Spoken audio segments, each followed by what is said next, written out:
Let's get more insight into Palestinian Authority President Mahmoud Abbas's visit to Paris. And for that, we're joined by Abdul Rahman. She's the president of the American Palestinian Women's Association. Thank you very much for joining us. And what are the objectives for Abbas from this trip? Why France? Well, France, as was noted earlier, is headed by a new president.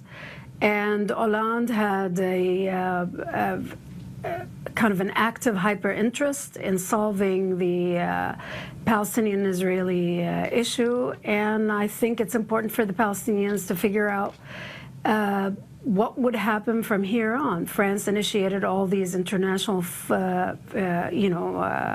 events in Paris, where it had all of these leaders come and speak on the issue. Of course, Netanyahu and Abbas were not involved, but nonetheless, there was a lot of energy around that. Where do we go from there? But more importantly, I think it's important to understand that France has a very special relationship with North Africa and the African continent.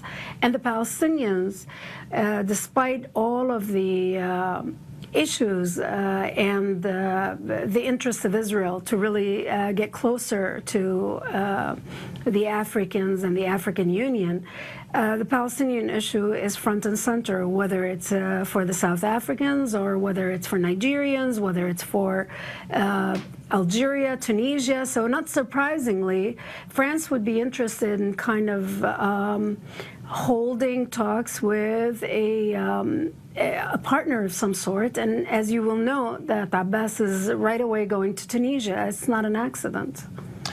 I think I heard you say earlier that France has expressed support, which is true. France has expressed support for ending settlements in the West Bank in the past. With that in mind, is this trip by Abbas to Paris to meet with Macron, is this about making sure that he is continuing that line of thinking at the leadership in Paris?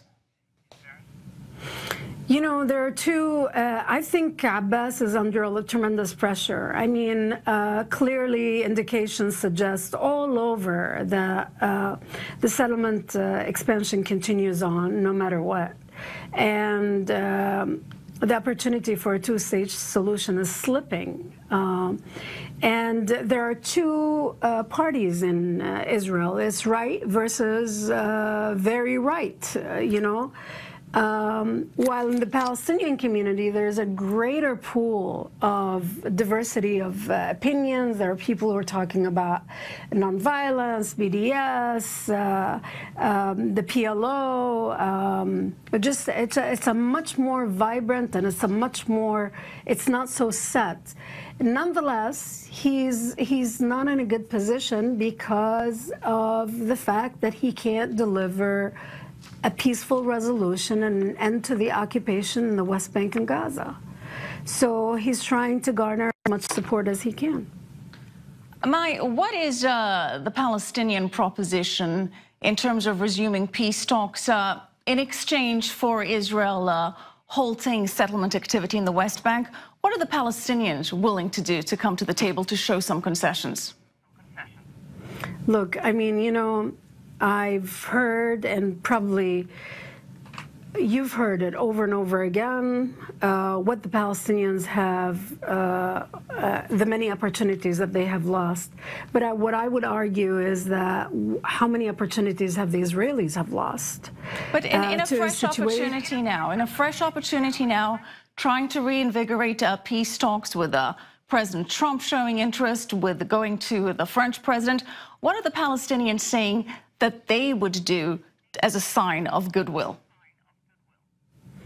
I don't think it's about a sign of goodwill. It's about being pragmatic and practical. What can the Palestinians there has been the request to stop the financial reward of terrorism, to stop funding terrorists and to stop funding the families of terrorists, to end the culture of incitement of violence. Is that something that you think Palestinian Authority President Mahmoud Abbas should be pushing for in order to get things back on track? Look, these are smokes and mirrors. Let me say this. In 2015, Israel injured 15,000 Palestinians. Some of them died. Some of them survived. Some of them are on wheelchairs. Who should support these Palestinians? I know for a fact that Israel, as politically insensitive as we may seem to one another, Palestinian as well as Israelis, I do think that they care that these Palestinians are taken care of.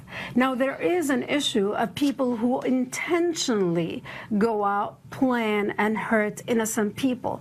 There is no question about that. I don't think that should be the argument. I'm sorry to interrupt, Yes, but we sir. have to end it there. Thank you so much for your time. We appreciate it. Thank you.